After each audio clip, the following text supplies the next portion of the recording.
Welcome back to The Dumbest Guy in the Room. I'm your host, Bill McDale. Today I have a special guest, someone I haven't seen in a very long time, but through social media we were able to kind of keep in touch. And, he wanted to come on and, share some things going on. With 9/11 coming up, we thought that why not talk about the way that we feel about it, what we think about it, the way that it impacted us.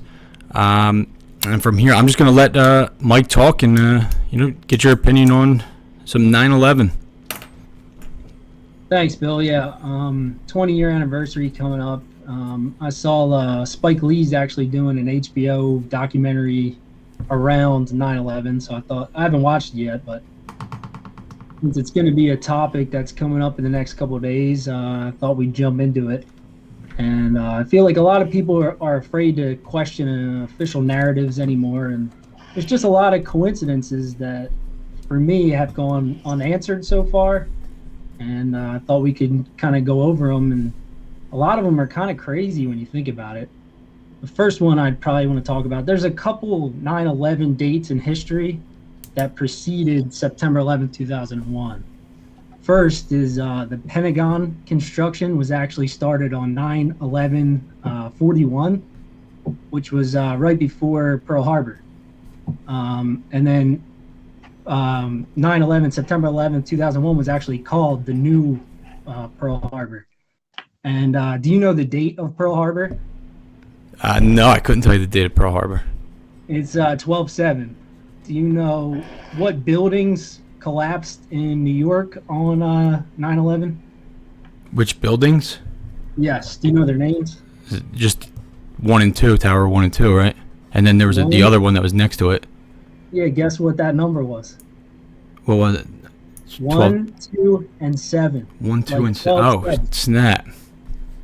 Yeah, so kind of like the date. Another little coincidence. Yeah, you're blowing your mind already. Another little coincidence was September 11th, 1990. George Bush Sr., he gave a speech where he pledged our allegiance to a new world order and to a world freer of terror. And that was on September 11th, 1990. You can Google it, find the speech on YouTube. Plenty of people have put that one out there. Until now, the world we've known has been a world divided. A world of barbed wire and concrete block, conflict, Cold War. And now we can see a new world coming into view. A world in which there is the very real prospect of a new world order.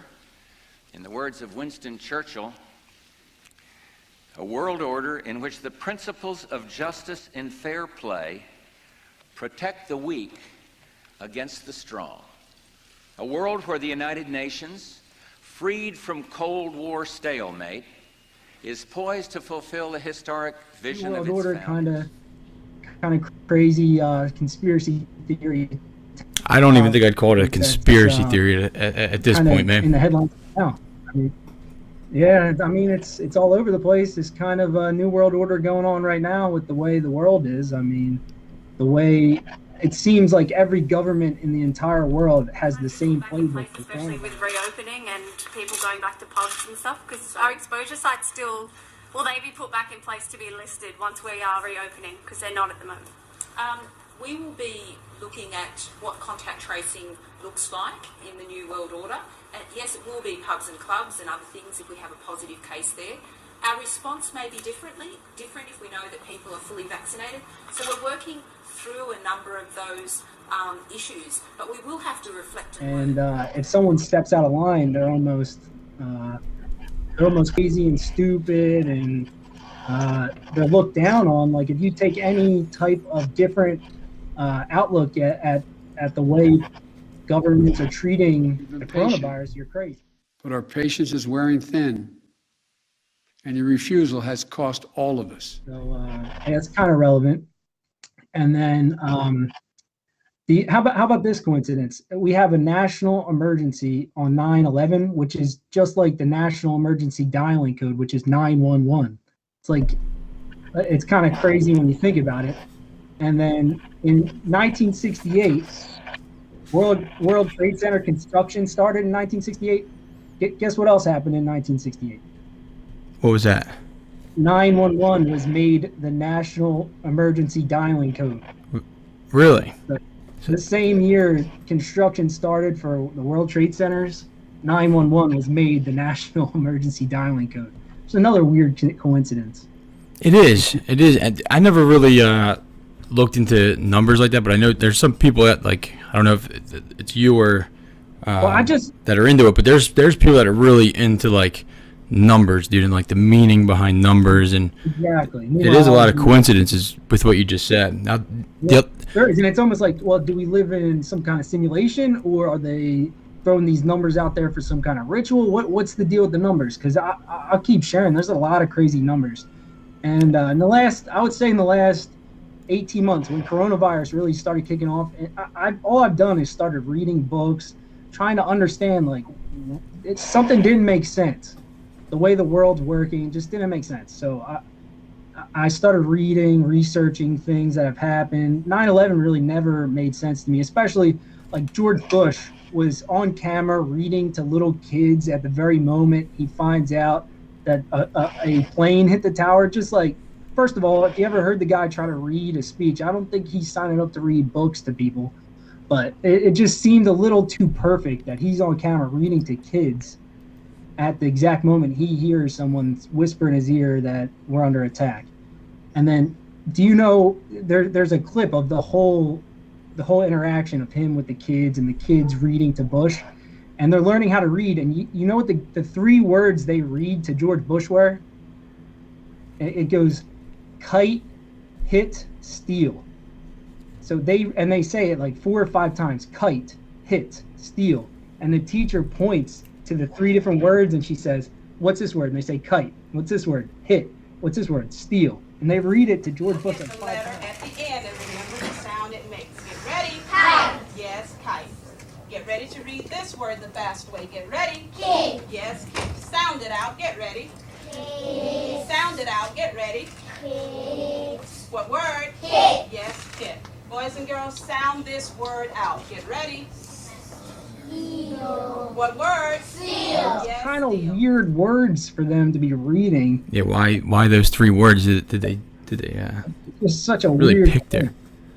So I want to play a little devil's advocate with the number thing, right? And just let's say any number. Like, do you think, like, if you took any situation on any date, that we would be able to connect a lot of different things to it by focusing on that number? Because you got to think, if we're talking years, months, like, the Earth's been around for how long, right? Sure. So, like, to be able to connect numbers to things, it could be something. It could be just the fact that if you want to find it, you'll find something, because numbers have been around for so long. Now, 9/11, I mean, the things you said are very strange, and I'm not done yet.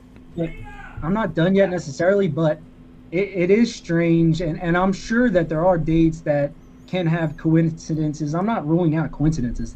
That's literally what I'm saying. Like, right. Look at all these coincidences. And I guess the biggest question everybody has is, how many coincidences add up to more than a coincidence? How many coincidences create something that looks more like an agenda than a coincidence? And where is that line? How many of these in a row do we have to have before we say, hey, there's something going on here? Nah, I agree. I don't think, just like you, man, you said 18 months ago, like when coronavirus started and all the lockdowns. Exactly. That's when you started getting into it, right? Like, started asking questions. Now, my wife has been into politics forever. So, like, she's always loved it, dude. And I was always like, shut up. I don't care what the president, like, I had no interest in it. I love philosophy. I love, the meaning behind, like, figuring out the meaning behind things. I like things that don't actually exist and try to figure out, like, why we do it. Sure. Right? So, like, philosophy and the meaning of life type things, bigger questions. Yeah, same. Right, because I wanted to better my life, dude. Like I was an alcoholic. I was a scumbag. I treated people like shit. And it's like, what is the president going to do to make me be a better human being? And it's like nothing. So I don't care about that. I got to be a better human being.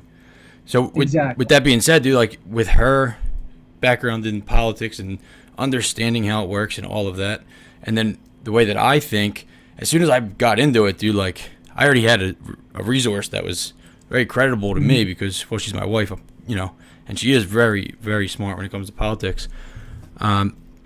So, but the connection thing, dude, is like people, the questions that we ask sometimes, and I'm guilty of it in the very beginning. Like I was always questioning.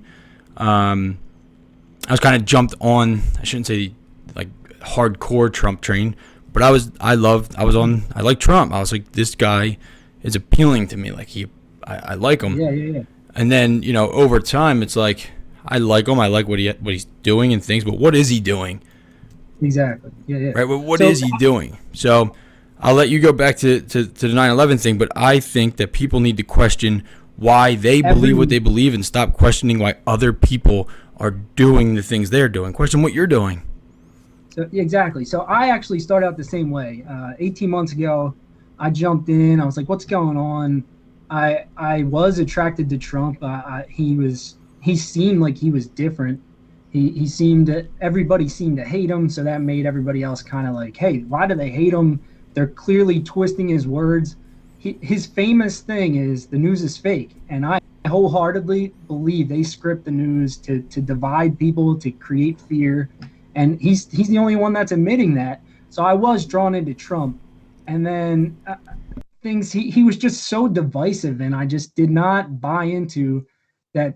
This multi-millionaire billionaire now cares about coal miners in West Virginia. Like I just started following along, and he would say these things, and it was really empty promises, and it was more of him fighting with people than actually bringing people together.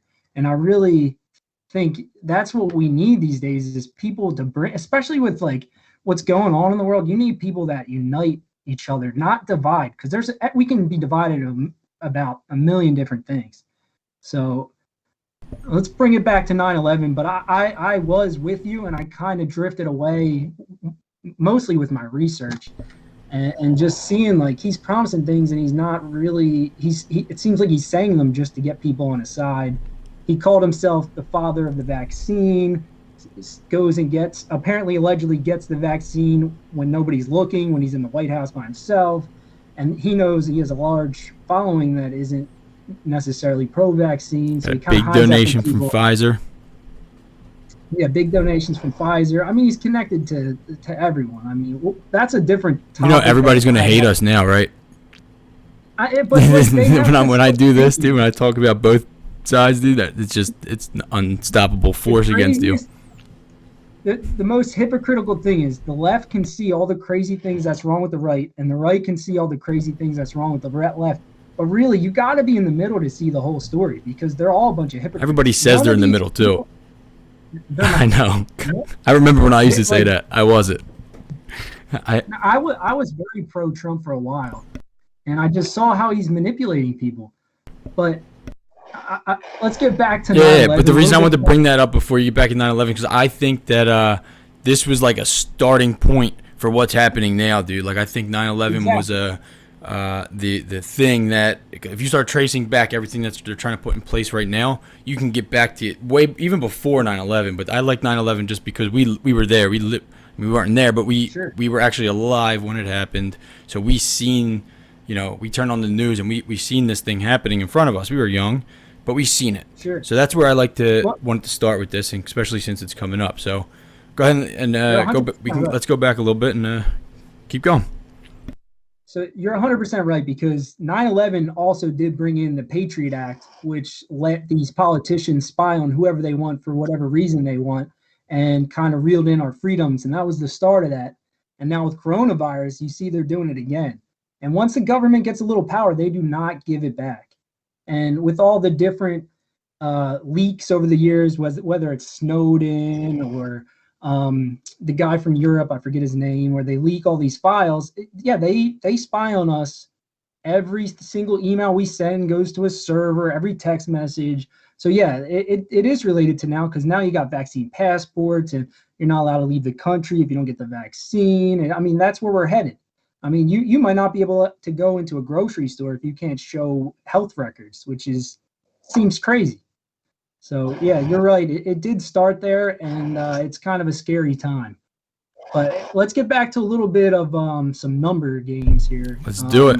I'm gonna learn something new here, man, because I never really paid attention to this. So I'm excited. Here's another one. How about Flight 11 was the first to hit the towers, and obviously the Twin Towers look like massive 11s in the skyline. So they hit the Flight 11 hits the Twin Towers. New York is the 11th state in the Union. So 11th state, and it's just crazy to me. Like, what are the odds that to kick this whole thing off, Flight 11 is the one that hits the massive 11s in the 11th state on 9/11? So a lot of crazy number games, it seems like. And then, and not so much to deal with the numbers, but the thing with the hijackers always really got me. Like, it just, even as a little kid, did not make sense. So you're gonna tell me that 13 men were able to learn on some small prop planes how to fly Boeings with precise measures to get them into buildings that were hundreds of miles away. Like, they're able to maneuver these. Like, pilots go to school and log thousands of hours to become commercial pilots. And these guys were able to take what they learned on small prop planes and then somehow translate that to flying Boeings into precise targets hundreds of miles away. It's like, first of all, that's just a slap in the face to pilots. Like, they're way more skilled than that. And then the 13 hijackers, they found all of their passports on the ground or in the wreckage, but they didn't find any of the black boxes that so they got these guys' passports in somehow, but they don't have the black boxes. And then they got cell phone calls from the people on the plane to their loved ones' answering machines. I mean, have you ever tried to call someone from like 1,000, 2,000 feet up in the air? It's impossible. You got no service. And back in 2001, it's got to be even worse. Now, I didn't even think of that, dude. Like, you really like nothing will go through, and you're like, well, can't you pay for Wi-Fi now? But or something, like, you can pay for something, can't you? You could pay for Wi-Fi and send text messages. You couldn't do that back then, though. Right, and they used to have pay phones on the plane, but they said they didn't use them, and it's weird. Like, why if you're gonna make a phone call, you're gonna make it from like that little pay phone you can play with a credit card, right? But no, they said that they made them with their cell phones, which is just like, there's no way that they were able to get through. But it's kind of I don't want to mess with that memory for people, but it just seems kind of far-fetched. I guess. I mean, I'm not. It's definitely far-fetched with the way technology has become since then. But if it was a voicemail, maybe they were able to leave a voicemail because there was no connection. I don't know. But that's the only thing I can think of. Like, that's why if only voicemails were heard. But a phone call would be pretty difficult. Like, actually talk to them live, I would assume would be extremely difficult in 2001. Here's another coincidence that it probably is a coincidence, but George H.W. Bush was the 11th director of the CIA. So there's that 11 again. Yeah, he and when you brought up the New World Order for him, I do remember. I don't remember the day that he actually had that interview, but he did talk about September the New World 11th. Order, and they actually talked about it. I know. It's insane. 11 years. That blows my mind, years. though, dude. These dates. Have you? Yeah. You can keep going, dude. Keep going with these dates, because I have a couple questions for you. But if you have more, let's go. Yeah. Sorry, I just get on a roll, and I want to get. No, I want you to. I want to get it out before I forget. Yeah. But bring it. 11 years, another 11 years before September 11th, 2001, September 11th, 1990 is when George Bush gave that speech for the New World Order, and he was the 11th director of the CIA. So there's a bunch more 11s. And then another weird thing is, like, the Pentagon, there is no video evidence of a plane hitting the Pentagon. I know. And Washington, D.C. is the most surveilled area of our country. It makes absolutely no sense that there wasn't one camera at all. Exactly. Like, they have no security at all in the Pentagon. It doesn't make any sense. And all of the pieces of the plane they found could be picked up by people. Like, there wasn't anything heavier that could be picked up by, like, a person. So you don't think it was a plane, obviously? Yeah, I mean, I don't think so, but there's people that say that they heard, like, fighter jets fly by. Like, was that what they did? And they had that area roped off for they were they did a demolition and were rebuilding that part of the Pentagon, so people weren't affected when that hit. Yeah, nobody was there, right? It was an empty part of the building. That section of the Pentagon was under a remodel. I remember watching, like, they did a digital reconstruction of a plane going in, and like how it would have had to work for that specific plane. Yeah, it was like it was like it had to be like perfect. And then the fact that there's no video evidence of this thing. Like, I mean, dude, nowadays everything's on video, so you can't tell me that they didn't have that back then at the Pentagon. Well, like, you. Yeah, the Pentagon. Like, they had. I don't know that. The Pentagon is right next to 95 down there, so they have surveillance cameras all along there, so make sure nobody's spying or trying to get down and hop the fence or anything. Like, that is a highly surveilled area, so they're better off. They were better off just saying, "Hey, we're not releasing any of these videos because it's security reasons." But no, they say they don't have anything caught. They don't have anything. And I don't think that, like, the government. I don't think the government's that smart, right? Like, they do things that you're like, why would they even, like, say this stuff or do this if this is what their plan was? It's like, I think they just think that we're dumber and that we don't care. A lot of it is that they know that most people won't ask questions because all people care about are sports and weekend. I mean, people don't ask questions, and then if you do ask questions, you're a conspiracy theorist a-hole that you criticized. Yeah, it's like we should be allowed to ask questions because then we can root out some of these evil people.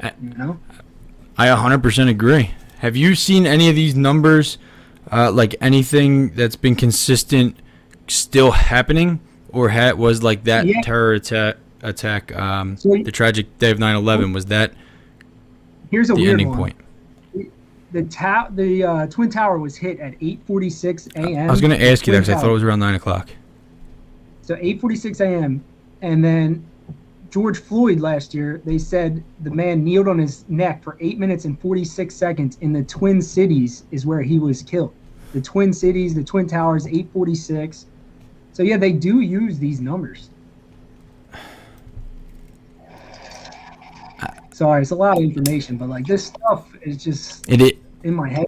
I agree with you. And this is somewhere where that I could find myself going down this wormhole, dude. Like, I just never came across it before, so I have not been down there until about right now with you. But it's definitely something that I would have explored had I found it. Now, my question when I do things like that is, like, if this is a thing, if it is a thing, is it a thing that has meaning behind it? Like, if there was some type of answer to this, would it help humanity universally? Or is it something that could be kind of being done to distract? Like, is it purposely to distract, like, to go down that, to be like there's a never-ending thing of stuff at 9/11, but there's really no reason to it besides a distraction? Like, could that be it? Well, first, I think what I really believe is they're trying to create this new world order, and these things somehow are furthering their agenda, whether it's surveillance states, whether it's dividing people. I mean, we went to war with Iraq over 9/11. Iraq had nothing to do with 9/11. And we just said, okay. Yeah, it had nothing to do with it. So they use these things for their agenda. They get people to hate brown people that have nothing to do with what's happening to us, and then people are okay with a war now. Yeah. So Me and my wife were actually talking about that yesterday. It was like, why? Like, I remember, and I don't know how old I was. How old was I? Like 11 years old, I think we were. I was born, about 11 years old, or 10 years old. I was 11 years old. Yeah, and so, like, it's weird that this is probably the only date in my life that I have a memory connected to a date still. Like, I was trying to think of something else, and I really don't have, a memory where I know the date that it actually took place. Like, all my other memories are kind of like, they're like timeless. Yeah. Besides that one. Sure. And it's like, I still remember kind of going into that war just thinking that it was the same thing. I was young and everything, so I don't know what, like, my parents were thinking. Yeah. They didn't really talk about it that much. But it was like, I thought Iraq and Afghan was just the same place, the same thing, with the same, because the people looked, they looked the same to me because I was a kid, Right. So I think it's strange how we just so easily accepted that as a society, because I don't remember really much. I mean, there might have been, dude. I could be totally wrong, but I don't remember much outrage like there is today. Like, I feel like my son, he's 6, is going to remember what's happening now with COVID, because it's here, it's there, it's everywhere. You can't avoid it. Yeah, it's sad. It's actually sad, man. These kids are getting used to things they really shouldn't be, with that wearing a mask 24/7. I mean, and it just doesn't make sense. Like, you got these kids in masks that they're breathing, they're chewing on, they're sucking on this bacteria. You're going to get sick from that alone. And if you don't have the proper mask, it's doing nothing. Absolutely nothing. Really, it's just germs on a kid's face, not germs. It's disgusting. They're touching it. They're touching their face. And even in a medical environment, if you're not in a sterile environment and you have the proper mask, you're supposed to change that mask every 20 minutes, or your own germs are going to build up and then cause you to be sick. So that's something nobody ever talks about. Nobody ever tells you, hey, switch your mask, help it out. It doesn't matter, though. In my opinion, dude, all that stuff doesn't matter. I don't think they think it matters. I don't think that they believe in it. I don't think they want everybody to do it. I just think they want to be able to point out who's not doing it, and that's it, or who is doing it. They want it to be a visual, because that's what we are. They turned us into materialistic people. Well, and they divide us. They go maskers versus anti-maskers. Why does it have to be that way? Why does you're vaccinated, you're masked, you should feel safe about your choices? Somehow I'm going to kill you because I'm not vaccinated, I'm not masked. That, like, if this stuff works, why does it only work if I do it too? Why doesn't it work for you? It makes no sense. So let's take this part of it and let's go to the 9/11. After 9/11 happened, so I think we've lived 2 different type of eras. It's like the pre-9/11 era, where I think, I wasn't old enough, but I would say freedom kind of was still in existence. And then you have, post 9/11, and it was, people are literally willing to give up their liberties for safety, and it never stopped. Not only did it not stop, it's been aggressively getting worse, and we're seeing, I think, like, almost the peak. We're getting to the peak at this point today. So why do you think, or if whether or not it was a conspiracy that 9/11 took place or not, it doesn't, to me, it's like, whatever happened. There's no way we would have been able to do anything about it, but it did happen. So whether or not they were involved, it was still something that the government could use, right? So even if it wasn't them, and the government, this happened to us, the government takes it and says, all right, what do we do now? So is the government really looking at it and saying, all right, well, what should we do? And how do we protect our people? Because they already actually knew about 9/11 prior. Like, they heard about these attacks prior, by the way. Here's another one. So you're going to want to write this one down. I'm writing everything down, brother. The Pentagon actually ran it's called Operation Amalgam Virgo, and it's about Osama bin Laden attacking the Pentagon by hijacking airplanes. It's called Operation Amalgam Virgo, and it was mere months before September 11th. and that's on Wikipedia for you. So, and it's like, what are the odds? I mean, they did that with the coronavirus too. If I feel like they run simulations before they do anything. So there's a couple different simulations they did with partnered up with the World Economic Forum and with Johns Hopkins and the Bill and Melinda Gates Foundation. I've seen the Johns Hopkins. I've seen that. Yeah. So Event 201 is a coronavirus pandemic simulation that all of the players that are now telling us how we should be reacting simulated. And then another one is called Cladex. And Cladex is interesting because from the date Cladex ended to the day Trump declared the coronavirus a pandemic was 666 days, like the mark of the beast in Revelation. Like they're like effing with us, you know? And then Event 201 was a month before Wuhan, China had the outbreak. So the very first case in Wuhan, China, Event 201 was a month before that. And it's just like, what are the odds of these things?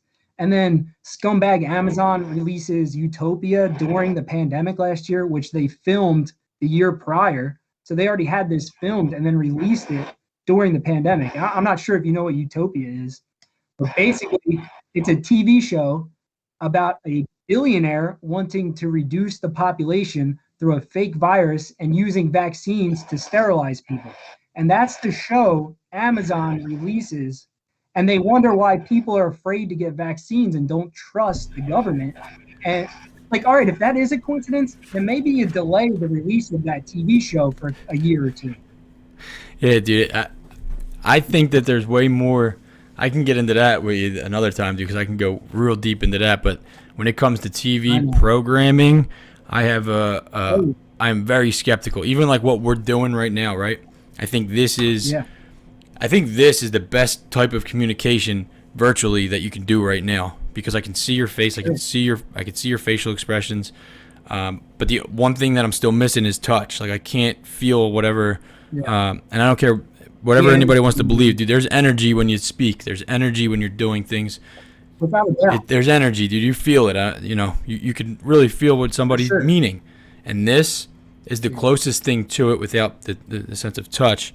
But and we're having an organic conversation and just feeding off each other, and like there's nothing wrong with that. Like questioning what's going on, there's nothing wrong with that. And for people to make you feel like you're an a-hole for questioning the narrative that the untrustworthy government is putting out, or the unproven vaccines and I mean criminal pharmaceutical companies. I mean, the biggest fine ever given to a pharmaceutical company was Pfizer, and it was over $2 billion. And that's in any single fine from the government to a corporation. Pfizer is the highest penalized company. So we have a right to question these people. I mean, especially the government and especially pharmaceutical companies. Pharmaceutical companies also have the biggest lobbyists.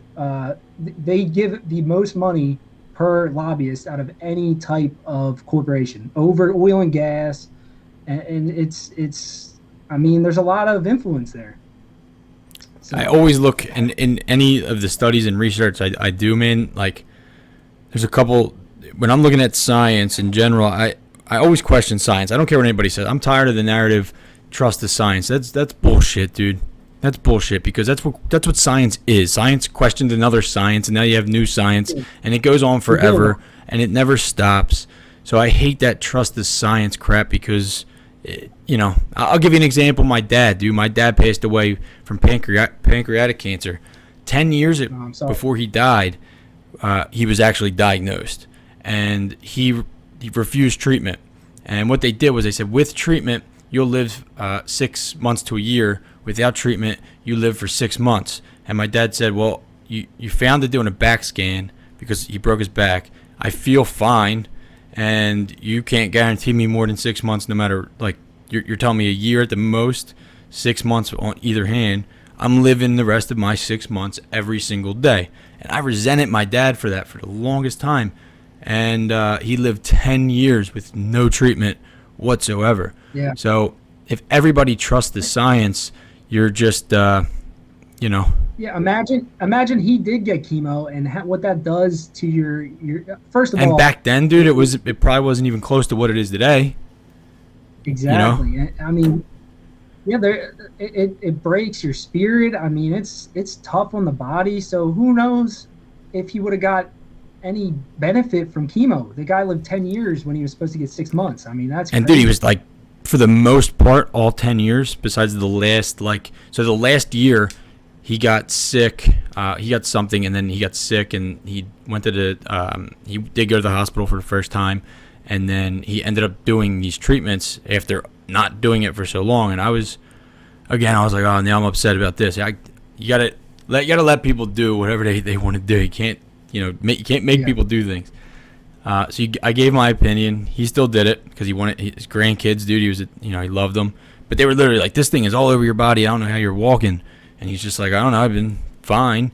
He would go the first 9 years. I said he would go through spurts. Like he'd have like a 2-week period every 6 months where he was just kind of really sick and kind of laying down lethargic. But then after that, he was himself again for the rest of the year. So, that's incredible. It's absolutely insane. You can't find any studies on people that refuse treatment. So you have no statistics of actually what chemo does for you, because all of the studies are people that actually went through the treatments, right? There's nothing that says this many people refused it and live this long. It's like this treatment did this and this treatment did that. So yeah, it's absolutely crazy. They should have been studying your dad after a couple of years when he's living, and they promised him 6 months. I mean, that's what the science should have been doing. Nope, they don't want that, dude. It might, they probably would have studied it and been like, you guys all got to be quiet. But they don't. They want to make sure that what they're doing is their agenda. But so with that being said, dude, I mean, science was impacted from 9/11. I don't know if have you ever looked into that, the way that science started to. Well, I know that they say somehow 3 buildings fell at free fall speeds, and for the first time in the history of a building being hit by an airplane, 3 buildings fell at free fall speeds, and the only other buildings that do that are demolition buildings. So you can't find a building that's been damaged by something other than explosive that fall that quickly. And when I heard that, I really started looking into it, and that's kind of where it was just me keep researching, because if you watch the buildings, they literally fall like bang, bang, bang, bang. Like it looks like a demolition. You're looking at like the vet implode or something. So let's take the narrative of let's say that the government was in on it and they did it. If that's the case, then everything that happens after that would be what the plan is, right? Like the plan. Like I like to genuinely believe most people in this world are good people. With good intentions, I should say. Most people have good intentions, and sometimes the outcome just isn't what you expected, or you try to find the part of what you're doing as the good intention and kind of subconsciously leave out the bad things that happened from your actions. So, sure, like the government, if they were involved, obviously it's an evil thing to do, but at the end of the day, what they're looking to, they want something. I don't think anybody just wants to kill. There's very little amount of people that just want to kill somebody because they want to kill somebody. Do you know what I mean? Like doing that just to kill people would be ridiculous. And well, then I would question humanity at that point. But there has to be, if it was them, then everything leading up after that would be what they did it for, right? So what would you say what changed in America since? What do you think changed in America since post 9/11? I mean, your freedoms, security. I mean, the way the databases they've created on Americans, the laws they're allowed to use to track you, to arrest you. I mean, a lot of that's probably the main thing is the surveillance state they've created. It's just there's no one to stop it, and with coronavirus, it's just going to keep getting worse. So,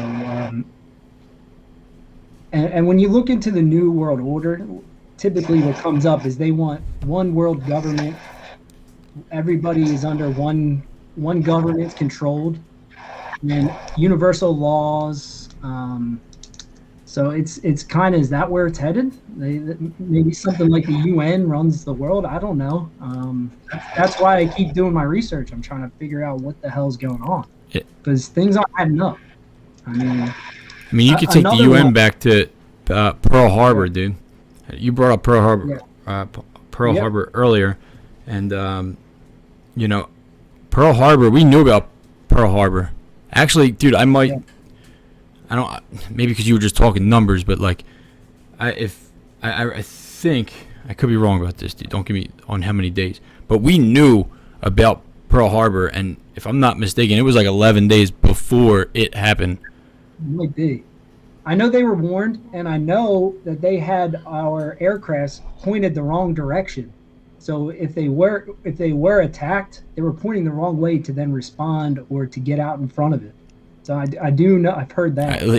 We definitely knew about it, and I think it was like they said that they didn't take it seriously or whatever because how far it was or blah blah blah. But like it's known that it was there, and it was weird because all the surveillance stuff that they used to get that information that day, they destroyed it. So why would you destroy that? It's also funny. They used Pearl Harbor to then go into the war. I know. That's what I mean. Did they let it happen so they could then justify to Americans why we joined the war? Probably. So, I mean, there's a lot of stuff there. I mean, I'm no expert. I'm just a guy trying to find answers like you are. I mean, I'm the second dumbest guy in the room. So we're both dumb, dude. We're both the dumbest guys. Trying to find some answers. I think that's what everybody's trying to do, man. And I just think that we get hooked on this to where, like, what we're talking about right now, like before, like this stuff would just be as soon as I thought it, I would hold it, and it's like, this is what it is, and that's where I would go. You know what I mean? Now everybody feels hopeless, yeah.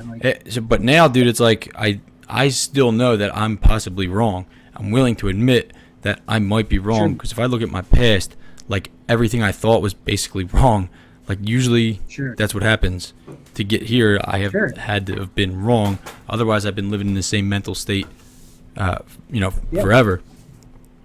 I think that's the biggest part of trying to find the truth is accepting that everything you think could be wrong. And if you find out that you're wrong tomorrow, you change what you think. You don't hold on to it forever because you're stubborn. That's what a lot of people in politics do. They see these people continue to lie to them, and then they trust the next one that comes along. Like when they prove that they're not good people, then you don't believe in them anymore, So that's something that I try to hold myself to. Like if I'm proven wrong, you need to be humble and then move on and have a new point of view. Because if you're not, then you know better than the liars that are telling us lies every day. Yeah, I think you're right on, dude. And if I try to look at everything from like my experience and why I was doing things. And if I look back, dude, I look back to like my Parkwood days when I was Parkwood. I would do things that were for Parkwood, no matter what, dude. Like I was like, if Parkwood was doing this, then I'm doing this. And in my heart, I'm like, this is not right to do this, but I still did it. And I did it because it was something like, this is my family. This is how I have meaning. I'm part of something that's bigger than myself. I don't feel alone. I feel like I'm part of something. And then what that happens is you become that thing, and you know that you're not that thing that you just were forever. And the way I like to look at it, I think that when we become fearful, so when the government does these things, they make us feel like we become fearful, and that makes us vulnerable. And it makes us especially vulnerable to people that promise that they're going to make things better. It doesn't matter what they do. It doesn't matter any of that. If you believe what they said about they're going to make things better, we're just, boom, we're attached. And then if you look back, dude, it's like, what has the government ever done to make your suffering any better? Right. Like, tell me what they did for you. I just want one thing. Just give me one. So that's one of the things that got me up at Trump is just like, since when does some billionaire care about the people? And another thing about the government, since when has the government instituted a policy that's for the people over their own economy. They sacrificed their economy, and Trump's he had a record-breaking economy, sacrificed that for this coronavirus that really we didn't know anything about, and it was a novel virus. Right out of the gate, we shut down everything. We are 14 days lockdown right away. It's we have no information on this, and you're sacrificing your whole country's economy for this. It just didn't add up, because we've had pandemics before, like H1N1 and other pandemics that have come in and affected a large groups of people, and we've never acted like they that. tried. But we never sacrificed the economy for the good of the people. So right there, I was like, this doesn't make sense. There's something else going on, because the government and these rich people do not care about little peons like you and me enough to sacrifice their businesses. And then you find out billionaires have increased their net worth by billions of dollars, while mom and pops are going out of business left and right, and everybody's ordering stuff off of Amazon because you can't go down to your local stores and buy anything. So, I mean, maybe that was a part of it. So there's a lot of things that just don't add up, and the government caring about me I'm never going to believe that, because they've never proved that ever. I mean, so we go to war.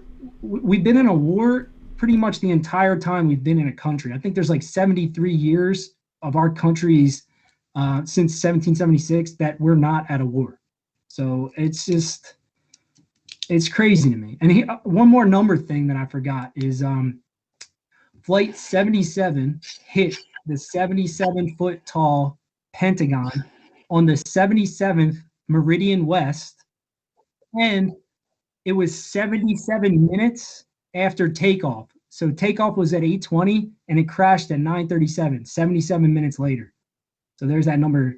I guess it's 7. They're playing tribute there, but it's just 77777. Now, when you look at those things, have you gotten anywhere with the numbers? Have you gotten anywhere that says?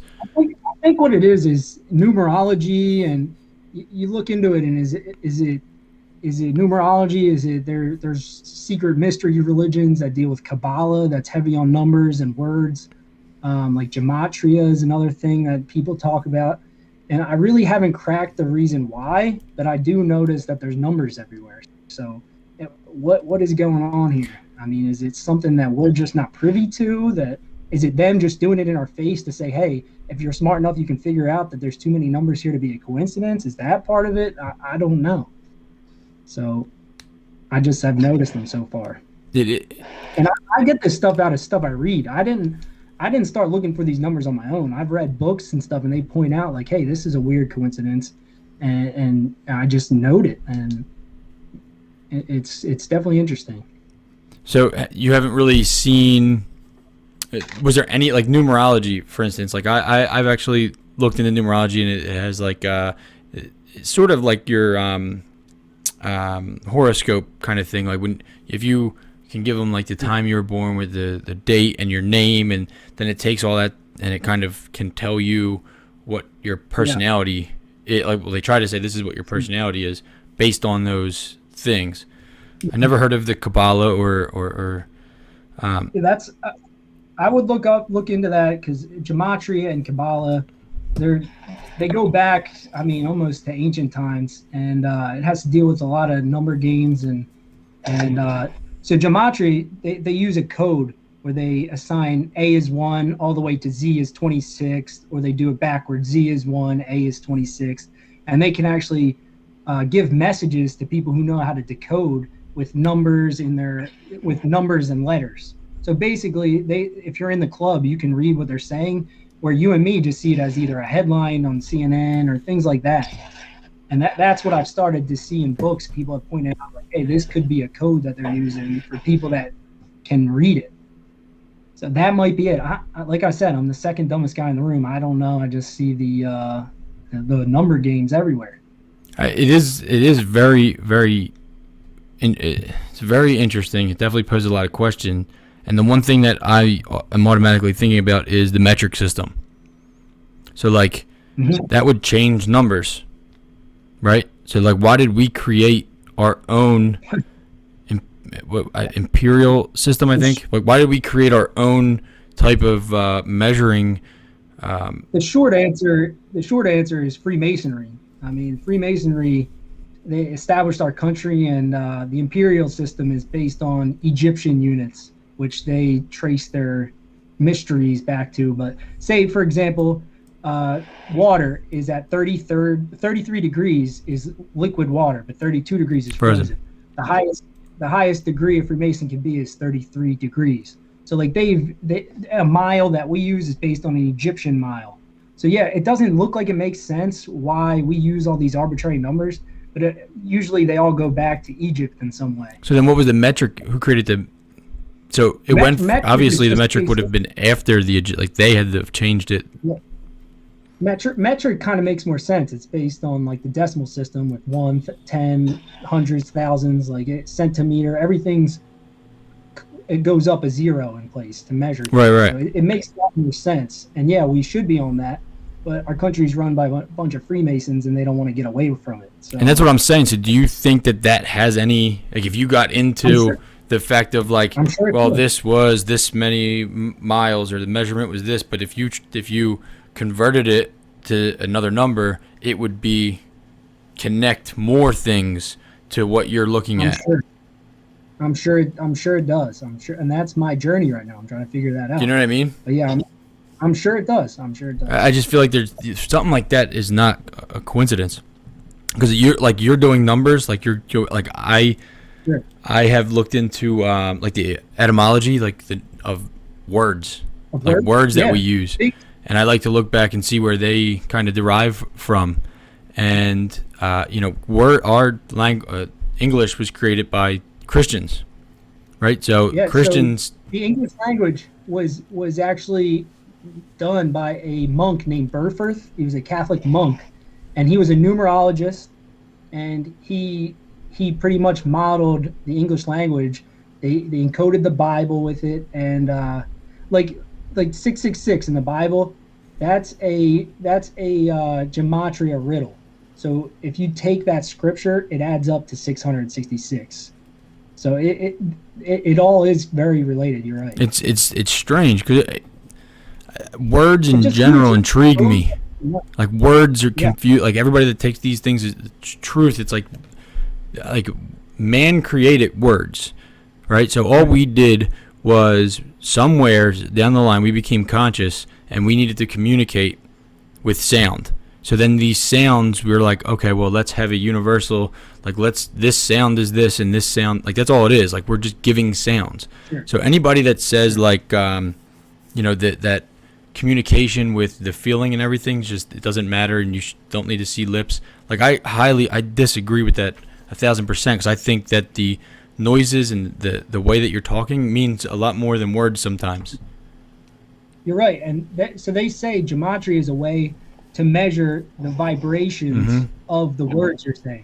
So everything has a vibration, they say. Even Earth has a vibration. It's very similar to the human vibration that like our heart beats and whatever. So they say gematria is a way that they can measure words, and everything has a vibration. The vibration of a word matches the gematria usually. Really? So that's. I don't know how I never ran into gematria. Maybe I have, and I just it's a word that I looked at and was like, I just skip over it. Yeah, I feel like they probably hide it, but like a lot of these words, that's why words have like silent letters, like knowing, like K. Why is there a K in the word knowing? Like it's to give it a certain gematria value that reflects its vibration or whatever secret they need it to match. Yeah, and I think that when you write something, it gives it. There's a different there's a different vibration when you think something, write something, and say something. Sure. So all of that probably comes into play with the letters being silent and things like that, and that's why people get so crazy over like, because I can't spell for shit, dude. Like I'm the worst speller in the world, and I'm not good. I know that I am, so I'm like whatever. But like people try to use that as like their way of getting. Like if somebody's having a conversation or we're talking about a certain topic and they disagree, they resort to pointing out my misspellings. And I'm like, I can't spell. You can make fun of me all you want. I can't spell. To build on what you're saying, I mean, letters are ultimately they're symbols. Yep. And what is it called when you link letters together? It's called spelling, like to cast a spell. Spelling. Yes. And then, what do you write in when you write in? You go to school. They teach you how to write in cursive, like you're cursing. You're like you're cursing someone. And then when you say a bad word at someone, you're cursing at them. Like all this stuff we don't think about it, but it dates back to when people were actually using these symbols to cast spells and to spell with them, and spell as in. And I think when people talk about this stuff like out loud, that's like, it's not that they don't think about it. It's like, if I talk about this, people just think I'm nuts. Like, why would that be? That doesn't, because it's not universally accepted as a truth. That's because they don't read books. I mean, it's all out there to find. They don't think. They want to watch their sports on the weekends and drink their beer, but there's bigger issues going on, and you got to snap out of it. I mean, it's almost like they're under a spell. Like, dude, honestly, I think that it's almost exactly like that. Because, dude, I tell my, like, I don't understand how I got out of it.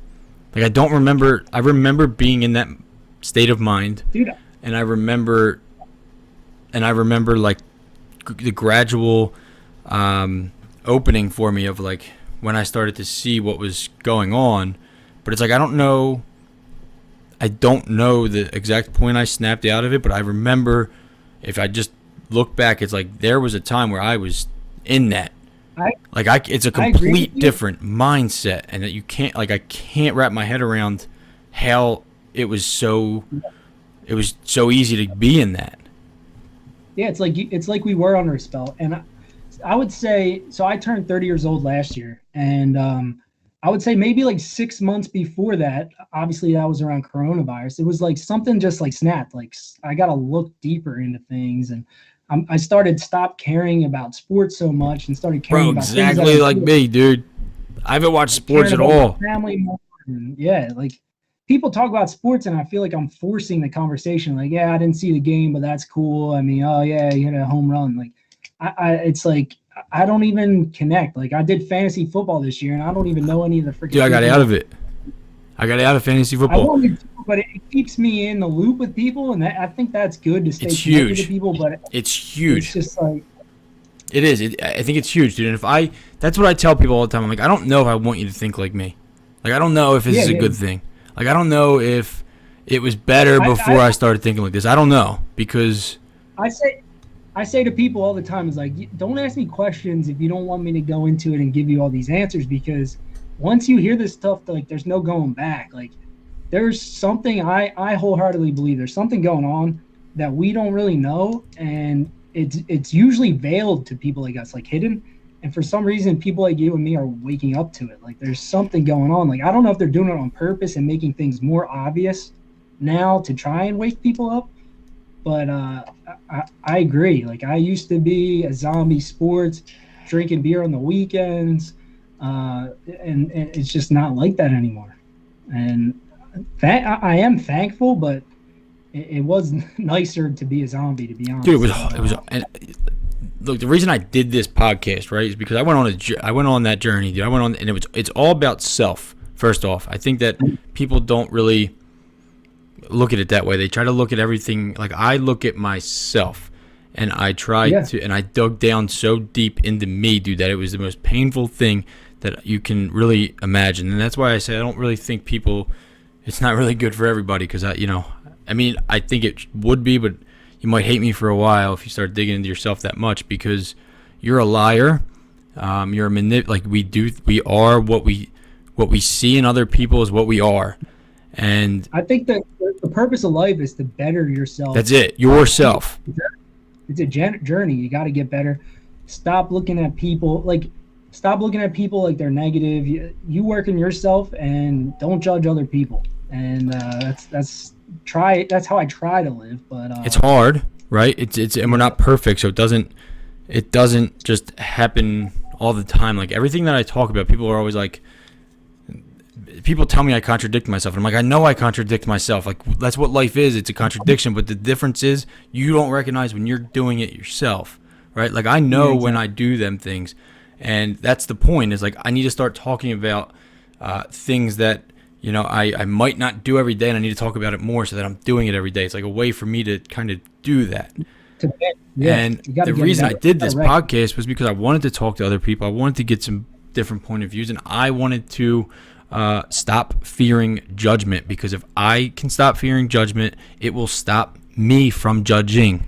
But if I can't stop judging, then it's not going to, I'm not going to, if I can't stop judging other people, you know, people are going to, I'm going to feel like I'm being judged all the time, and then I stay quiet. And that's, I think that's, you're touching on big things here, because ultimately they know everybody wants to fit in with the herd. We're humans. We like to be almost like a herd mentality. You don't want other people to think you're a black sheep. And then they put these very divisive topics out there, and they want you to choose a side. And I think it's important to recognize both sides and kind of just see it for what it is instead of choosing a side. You know what I mean? I think all people, like you said, are good, and they just want to be left alone to live a good life with their families, have a good life, not struggle. And things that are on TV, it really just divides people. And it's not real. Most of it's not real, No. dude. It's not real. It's manufactured in a way that makes it a problem, and it wasn't a problem until you just saw it and they made it a problem. You know? Right. Exactly. And so where? Let me ask you this. So you said 18 months ago you kind of got in that mindset, but where did what happened before that in your life that made you get to that point? I'm not sure. I don't know if like at 30, like something just changes in you and you just feel different. I don't know what it was, but it was like almost like a switch. Like, hey, that stuff, you gotta put that stuff behind you and start looking for some meaning out there, and start.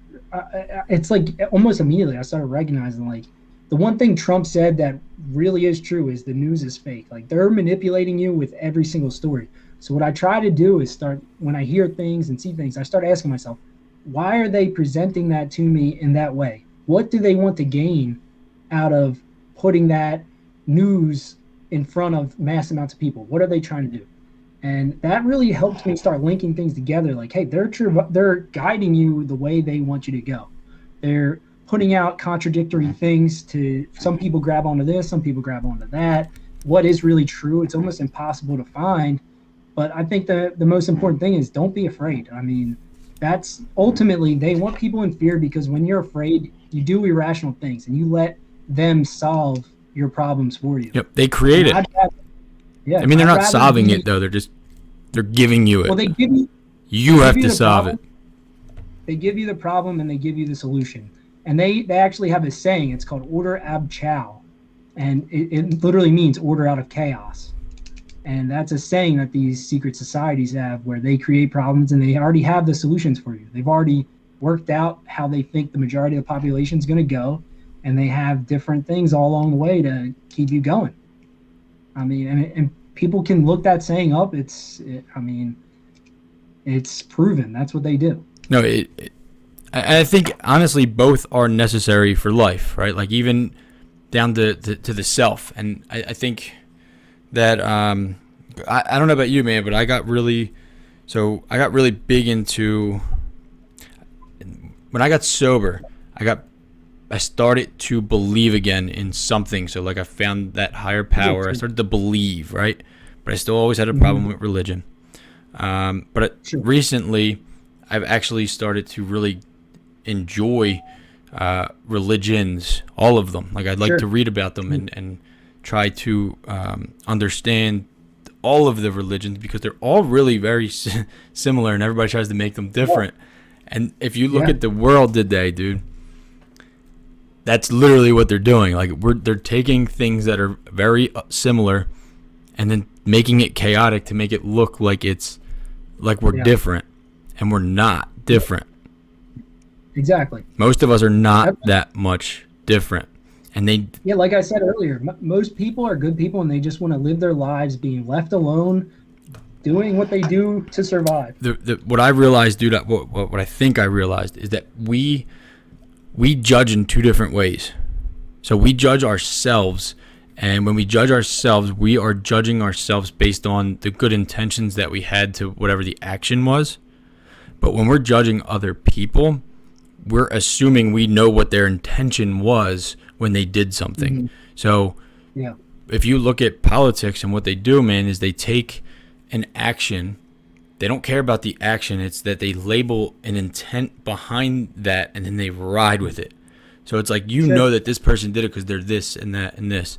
And then they just, that's what it is. It's like people don't recognize that that we do the opposite with our own life. It's like we look at it and say, we're good. I'm a good person. I know I'm a good person. I know I am. I did not do that evil thing intentionally. And then when you look into yourself, you find out how evil that you are.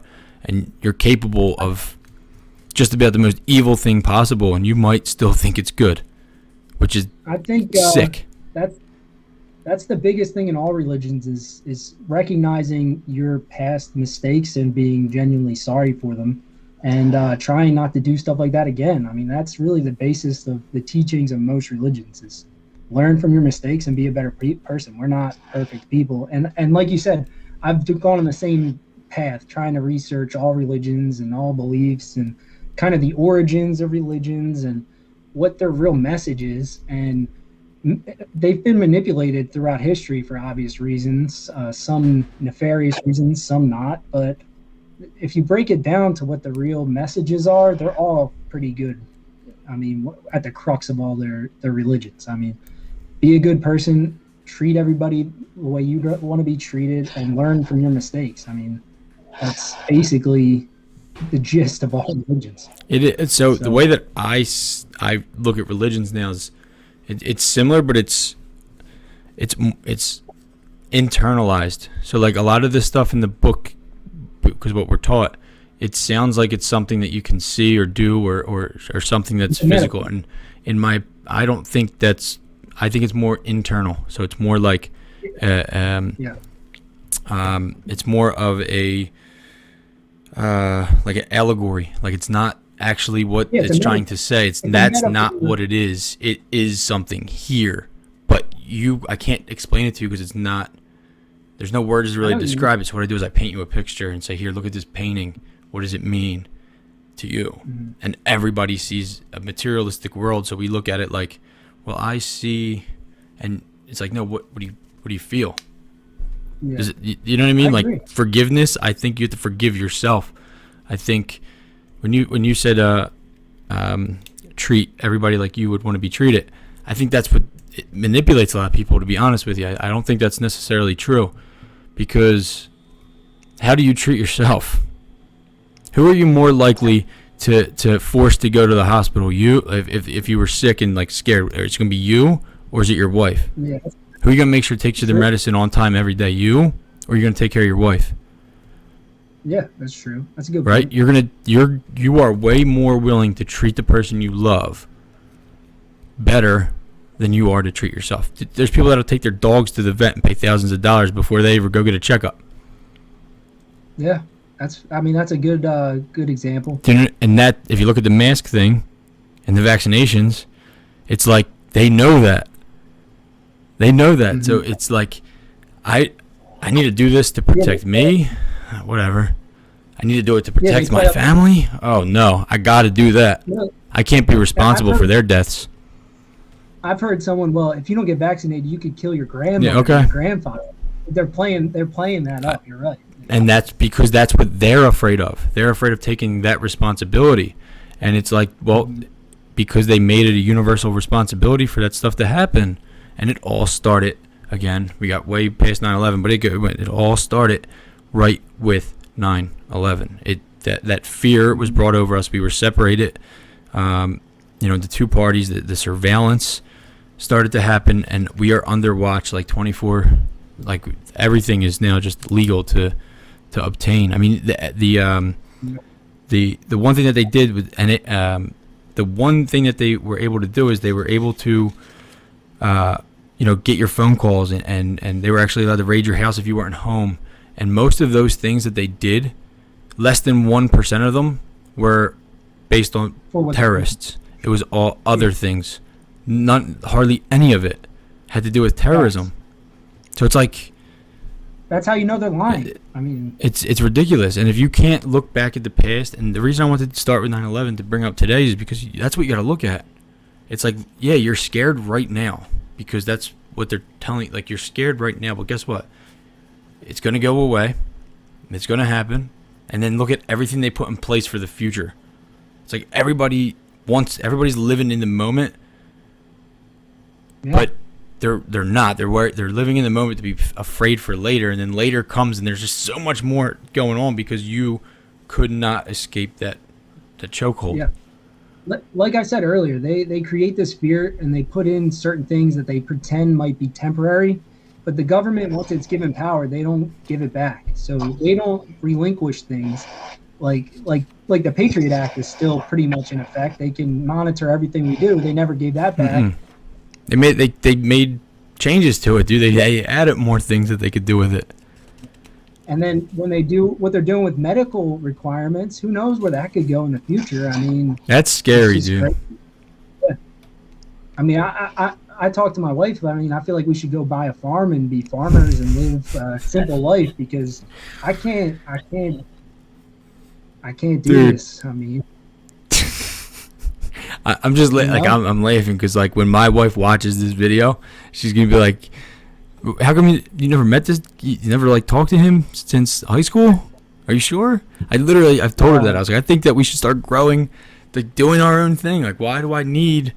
Like, it's like a I don't know, dude. Like the I'm trying to think of the word. Like the original humans on this earth. Like it came back to me, and it's like none of that. I don't need any of this stuff. I don't want any of this stuff. Yeah, exactly. I planted like.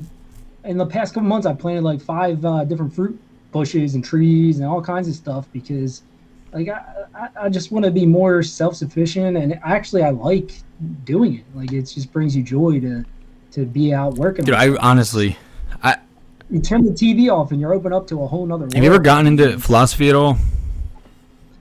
I mean, a little bit. Not. I mean, what I read is pretty philosophical, but I've never done a podcast before. I'll have conversations with people, but not really, no. The philosophy is pretty all. I mean, this dude, for me, I enjoy this. Like, I learned, you're going to bring me down this number thing. I'm going to be looking up a lot of these numbers. And what I got a couple books I'll recommend too, that we can have maybe a follow-up. No, that's what I was going to say, right? Like, I have never really been into the numbers, and you said you haven't really been into the philosophy. So I'm going to dig into some of these numbers and try to see what I uncover. With everything that anybody ever tells me, dude, I always take it for what it is, and I go and find out what I wanted to find out about it. That's the only way to live, man. That's the only way to live. Because if you follow, you really shouldn't follow anyone. You should be your own leader, because if you follow other people, you're going to be misled, and it's not a good thing. It's not necessarily... You're right, but you should never follow anybody that has no intentions of letting you go. Yeah, I guess that's. Do you know what I mean? Like, we all need like a mentor. We all need. I like to listen to a lot of people and take parts of all of their different ideas and whatever is true to me. And then you live that truth. Like, you don't have to separate from that truth just because of what other people are going to think. You want to live that. Right, like that's the goal, is to find some type of meaning in this life of suffering, and that's why I really got into philosophy, because that's what philosophy kind of teaches. It teaches about self, and it teaches about how, like, the purpose of life, right? So like we have all these things going on all the time, and it's like, well, people talk about flat Earth and people talk about all that stuff, and I get it, and I'm like, do I believe it? Do I not? I'm like, I don't know, but why would that change? Well, if I found out that Earth was flat, what would be different about my life? I always tell them, like, all right, say they lied about Earth, they could have. I mean, I certainly don't put it past them, but we're still in the same place where exactly. Like, there's still tons of issues going on. What does it do for you? Like, why invest time in figuring out if they're lying to us about that? Like, why? Just tell me why, and I'll help you. Like, I'll go find out why. Like, but you have no Like if the result is that you're right, what's going to change about my life? What they always say to you is, well, if they lied about the Earth, then they're lying about everything. I'm like, well, that still may be true, but what do you get out of proving That part? Because you're just going to be looked at as crazy. I cannot prove without a reasonable doubt that the Earth is flat. What I can prove is all these numbers that are, you can look them all up. They're all numbers that are published and were given as their narrative. So that stuff is real. Right, and the reason that it's about the philosophy, because I think when something like that happens, right, like when something is connected that well, what I like to do, I used to take that philosophical approach and say, well, why? Like, why are they using these numbers?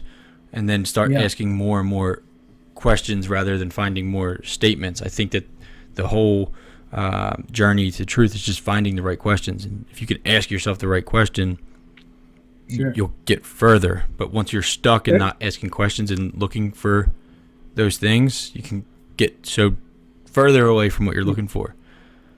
There's a lot of stuff they don't teach in school, and if you don't go looking for it, you'll never learn it. So I've questioned the education system a lot, dude. There's a book called The Deliberate Dumbing Down of America, and it's written by someone who used to work for the Board of Education, and she kind of says it's done pretty much on purpose. But that's another book that we can talk about some other time. Yeah, I'm really into that, dude. Like I want to homeschool my kids. Real quick, because I don't want to keep you too long and go deep into this part, but I was listening to, his name's Alan Watts. Did you ever hear Alan Watts? Yeah, I heard. So he had he was talking about what's going on with kids and how we're becoming so materialistic, and like why is that happening? And if you go back before the education, the universal education system, kids would literally from a very young age be with their dad on the farm or be with their dad working and doing something that they're right, and bonding with their we changed the narrative of that's bad, that's not good for children to be doing that. They need an education, they need this, and then by the time they get out there, you're just kind of lost. You don't really know anything. You felt useless your whole life. You know, the kids come home from school and dad's just leaving. Like dad just goes, like I just go somewhere every day. I just disappear. And then I come back and I got this thing called money. And they're like, well, Dad, what were you doing? And they don't understand it. Then you're tired and they try talking to you or whatever. And you're like, go do this. I'm doing this. And then the kid feels useless. Like they don't feel like they're part of whatever's going on. And that it's actually could be bad for society that we're just sending our kids to learn things that are supposed to be what is learned. Like this is the things that you need to know. Anything else is garbage. You know, so I got deep in the education system, and it's, you know, there's no way really to change that anymore, because it's like I don't want my kid to grow up either like lonely and feel like dad's a weirdo because dad doesn't believe in what everybody else is doing, you know. Even though dad is probably a weirdo, but you know, I remember what it was like being a kid. Didn't you grow up with a weird religion, dude? Yeah, so I was raised. Yes, I don't even know why. I don't know why that just popped in my head. You were a Jehovah's Witness, right? Right. My parents still are. I never got like baptized or anything into the religion, but I did. I mean, the thing about Jehovah's Witnesses is they teach you about the Bible. So like I'm familiar growing up with all the parables and everything that's in the Bible. And as an adult, it helps you, especially when you go into other religions and you can see the connections and things. But I never felt like it was the ultimate answer to who I am as a person. Like I was never drawn to just joining and devoting my life to it. You know, that's where I am today, is like I grew up questioning everything. Me too, dude. Like if you told me something, I had to ask why. So if you didn't have a good answer why, I didn't just start believing it. And I think a lot of our society asks why, and when the answer isn't good, they just stop asking questions. Yeah, it hurts their ego. And that was never me. I always wanted to know why. And I I think that's where I am today, is still like that. I'm still like a kid. I just want to know why. We're all kid at heart, Why man. does someone We're still all kid at heart. But when I'm going to ask about the Jehovah's Witness thing. When you were a kid and you were Jehovah's Witness, obviously you hung out with people that may not have been Jehovah's Witnesses. Because I remember having one in my school, and I thought it was, I was a kid, and I was like, you don't celebrate birthdays, or you don't do any of that, no holidays, and I thought it was like insane. How did that like affect you as a child to be different?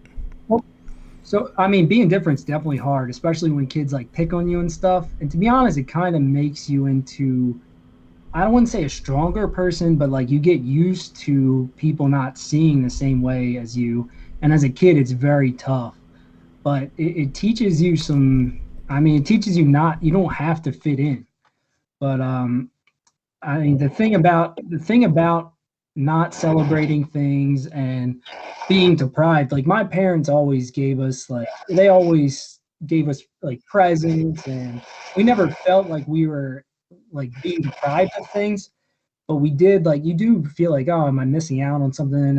Is it like those kids are getting something on Christmas, like certain things like that. And then they explain like why they don't do it, and they kind of walk you through like where all of those traditions kind of come from, and you see like, yeah, I guess that really isn't Christian, and you really see the other side of it, because most holidays are pagan based, and it kind of goes back to where religion started. And back in early Christianity, they merged with the pagans to get more people into the same religion, and they adopted a lot of the pagan holidays. So Jehovah's Witnesses don't celebrate that because they try to live like a purely Christian lifestyle.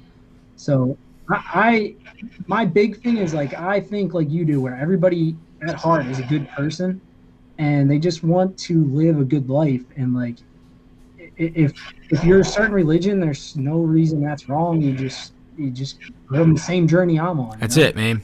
That's it. And that's, dude. So if you like to break up what you're saying, but you have to constantly look at other religions and try to figure out who you are, I think that's what is happening, to the point of why the shutdowns, why things, why you can't go and do sports, why you couldn't go to church, why you couldn't do all these activities outside of your home, right? Because I think the key to a healthy, thriving community is the same thing as the same key to a thriving individual, which is take yourself and put yourself in different things that you like. So like, whether you like sports, you can go to an Eagles game and then go to church, and then at church you'll see somebody that was sitting next to you at the Eagles game that was a Cowboys fan, but it's like, oh, we have this in common too though. It's like, we're in a world where it's like this, these people are this, these people are this, and that is it. And it's like, no, you just formed a group ideology. That's what you did. You took yourself out. You no longer exist. You're nameless, and now you are your group ideology. We should be trying to create ourselves through multiple things within the community. That's what brings communities together. That's what brings societies together. Like, I don't think having all LGBTQ things are necessarily bad. I don't think it's bad. I think it's terrible when that's the only thing you're associating yourself with. I think anything that you're associating yourself with based on one human dimension of yourself, and if that's all you are, is terrible for yourself. And that's what that's what hurts me, because it's like that. It doesn't, like, that's not you. It's not. Yeah. And that comes down to the judgment thing. Like, don't judge other people because of anything. I mean, if they're a certain way, judge them for who they are as a person, and that's it. Not if they're fit into some subcategory that you're not a part of. And that's, growing up, like, people don't get my religion, so they like make fun of you, or they do certain things. It's just like, a healthy society is made up of a bunch of different groups, of a bunch of different races, of a bunch of different ideologies, and that's how it's healthy. And that when you start dividing people, you start throwing fear into the mix, and the people that are afraid, they cling to the people who are like them, and then other people can be viewed as enemies, like 9/11. It's like, what did a bunch of brown people do to us that live in a faraway land? Like, but it's in here. No, and that's what I said earlier when I said about the TV programming thing. Like humans, Sure. we're not used to this. Like I'm not used to having like TVs, all that, Right, dude, right, like watching that stuff. How does our brain interpret that we're actually watching TV or watching something that's not happening in front of us? Like how does our brain? Because think about this, dude. Like if you're watching a movie and like a scary part comes up, or like you jump. Like you physically jump, but you're not there. It's not happening. So why did you physically jump? Well, I feel like there's something associated with the psychology behind, like, you don't know you're not there, dude. Sure. Like, you know, but like you don't know. Your conscious, So your brain interprets there's a all that information as subconscious- if it's happening to you right in front of you. Right? Like I feel like there has to be something to do with that. I understand what you're trying to say, and I do agree that they're trying to make us more reliant on technology, and I don't like it. I don't think it's a good thing. No, it's scary when they have access to it all. I have a couple books that I'll send you a DM about, and I think we should do a follow-up sometime, just going over the books, because they touch on that. They touch on future, so the World Economic Forum is kind of the be-all, end-all for what they do. They think the global future should be. They're sponsored by the UN. Bill and Melinda Gates gives them money. But they wrote a couple books. The leader of the World Economic Forum, his name is Klaus Schwab. He wrote a book about the fourth industrial revolution, which is basically robots and technology taking mundane jobs away from working class people and developing a society that's cleaner and reliant on technology, but you live on a basic income that the government gives you in a smart city with no freedom. There'll be common areas, you share a house. And this is someone who's trying to shape our society.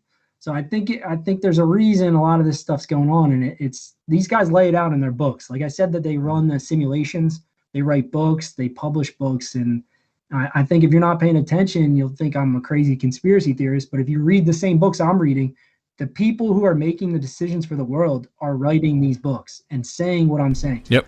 So I got a couple books that I'll recommend for you, and we can definitely do a follow-up. I know you're busy over the next couple weeks, but yeah, probably like the next let me know. 2 weeks until I get really get going, because that's when I'll get to South Carolina.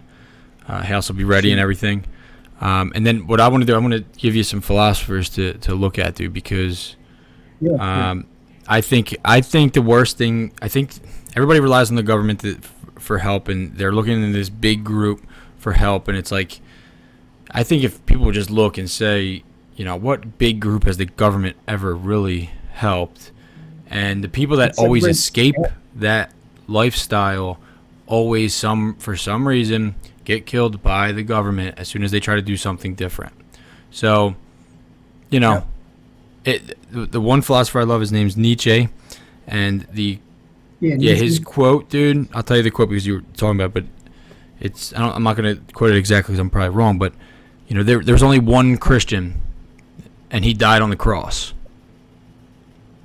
So what he's saying is Jesus Christ was a Jew that separated himself from a religion, found himself, and then the people crucified him because he wasn't part of what it was, which at the same time raised the next religion and all these people, and they're like, no, he was crusaders, and people that killed in his name too after that. So, it's people that are finding themselves. It's like, no, that's not good. Like, that's the worst thing that could happen to a government, is for everybody to have a name. If you look at all the agenda that they're doing, they're trying to take your name away. Be yourself. And then this stuff can't happen. We can't ask. And that's the why I wanted to do this with you, man, because I heard some things that you were saying that really align with what I believe in. And I think if people would just stop trying to say their party's the best and this party needs to do that, and actually just do and change your life and change what you're doing, is how you stop this. Stop giving them the power. Stop giving your side the power. Because when you give your side the power, you're also giving the other people energy to go against you. And if more people can look at it like that, dude, and, you know, I think we'd be in a better place. So the more people I get to talk to on here, man, the better. You know what I mean? Yeah, sounds. Yeah. But I appreciate you coming on, dude. It's been really cool talking to you. I don't think I talked to you in years. It really has been a long time. But I enjoyed it, dude. I enjoyed it. And look, man, thanks for coming on. I really appreciate it. Yeah, it's been a pleasure, man. Anytime. Let me know if you want me on Yeah, again. definitely have you on again. And